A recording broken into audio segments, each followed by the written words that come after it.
Hey guys, Matt McNeil, working in the garage today, getting lots of odds and ends done. This is number 5 and number 6. And the reason these are not complete yet is because in my process of picking a set of eyes, I ordered 3 different sets, styles of eyes. And believe it or not, these 2 eyes are different.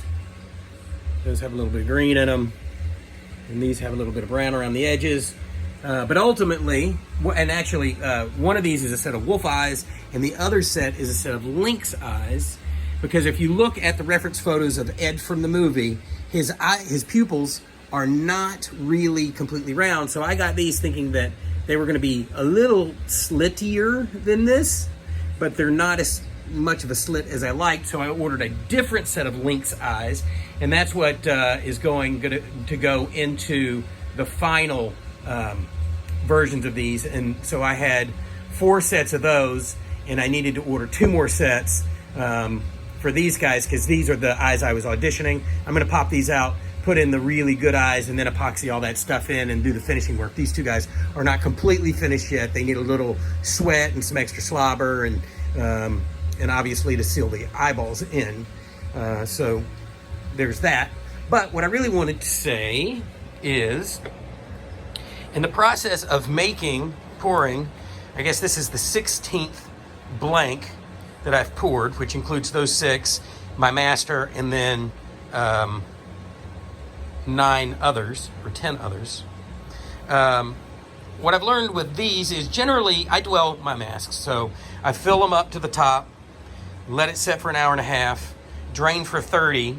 Then I usually I'll flip this mold upside down so that the mouth of the mold is facing upwards, and I'll suspend a fan between 2 chairs or latex buckets, and blow a fan into it so that it does a nice job curing. And in the process, what'll happen is, the gravity will pull latex to the top of the head, and you'll end up with a slightly thicker top of the head than you would if you were like rotocasting or something like that. Usually it works out great.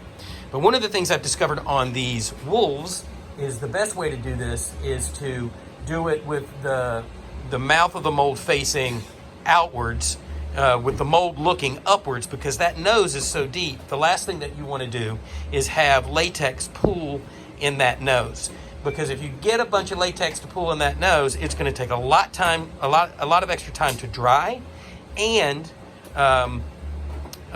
if it doesn't dry, you run the risk of deforming that latex in the nose, particularly because, when you're pulling it out, all of that pressure from pulling it out is going to be centralized in that upper nose and the lower lip area. And if there's uncured latex there, you could really make a mess with that. So what I've decided to do here is I put them on their backs with them facing up, so that extra latex goes to the back of the head, so that you're not faced with a nose full of latex. I can see where my thickest point on this mold is based on just looking inside that mold and knowing how soft the back of the head is. And then oh, I better not pull that because it's uncured. So that's one really good reason to do it. The other really good reason to do it this way, particularly on a wolf, is since I'm punching hair in these, I found that on a couple of them where I had a thicker pad of latex on the top of the head, it made it more difficult to punch the hair in that area. Now, I am sort of trading that area of difficulty for the back of the head, but because the back of the head is a more sort of spread out area, it doesn't seem to affect the hair punching nearly as much as it did when it was a really thick pad of cured latex at the top of the head. So anyway, I thought that might be of interest to some people, particularly if you're doing something with a snout. So you can see this guy right here is curing, and what I'll do is I'll wait a good bit, probably another 35 or 40 minutes. Then I'll turn it back up, I'll fill it back full of latex, and then dump it immediately. And what that does is gives me one more extra coat. If I've got any sort of bubble depressions or anything like that, what this does is it does a pretty good job of filling that stuff in, so you don't end up with weak areas on your mask. Then I'll take it and then I'll turn it back over at the top of the bucket. I'll let it drain again for 30 minutes. Then I'll turn it back over just like this, blow the fan into it at this angle, and let it cure probably for 5, 6, 7 hours until it's done. Luckily, it's warm out here in LA right now, so I don't really have curing issues because of weather. It's not humid at the moment. So this guy should be ready to pull either later this evening or first thing in the morning, and then I'll fill him up full of foam, and I will have 1 through 15 completely poured, and actually 1 through 6 almost completely done, save for these two guys.